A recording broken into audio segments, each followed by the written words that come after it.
ہمارے اکابر جب قرآن پڑھتے تھے وہ خالی تلاوت نہیں ہوتی تھی، تلاوت قرآن کے اثرات ہوتے تھے جو ان کے قلوب کے اوپر آیا کرتے تھے۔ ہمارے سننے میں اور ان کے سننے میں زمین آسمان کا فرق ہے۔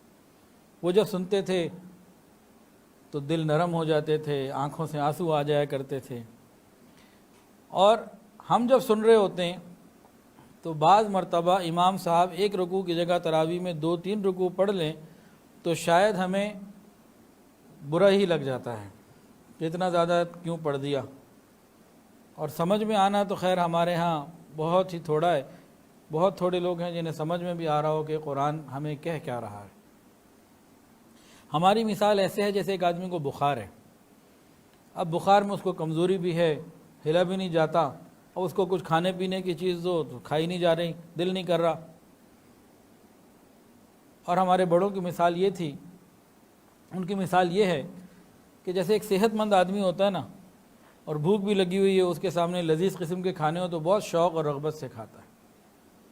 تو ہمارا مسئلہ بیمار آدمی کی طرح ہے کہ ہم روحانی طور پر، باطنی طور پر بیمار ہیں، قرآن پڑھا ہی نہیں جاتا۔ قرآن مجید کی روزانہ تلاوت کرنا ہمارے لیے ایک مشکل اور ایک مصیبت بن جایا کرتی ہے۔ ہم باطن میں بیمار ہیں، ہمارے دلوں کے اندر روگ ہے، اور ان کے باطن کے اندر نور ہوتا تھا، قرآن سے تعلق ہوتا تھا، وہ شوق سے قرآن پڑھتے تھے۔ وہ کیسے قرآن پڑھتے تھے؟ جیسے کوئی پیاسا آدمی صحرا میں سفر کرتے کرتے گرمی کے موسم میں شدید پیاس کی حالت میں ٹھنڈے چشمے پہ پہنچے گا، وہ کیا کرے گا؟ وہ پانی خوب پیے گا اور پانی کی لذت محسوس کرے گا، اس کے انگ انگ کے اندر اس کی پانی کی جو تراوٹ ہے وہ پہنچے گی، اور اسے انجوائے کرے گا، خوش ہوگا۔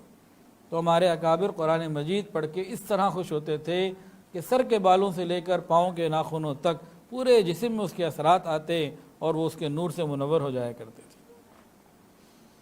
جب اللہ کا کلام پڑھتے یا سنتے تو ان کا دل مچل جایا کرتا تھا اور آنکھوں سے آنسو نکلا کرتے تھے۔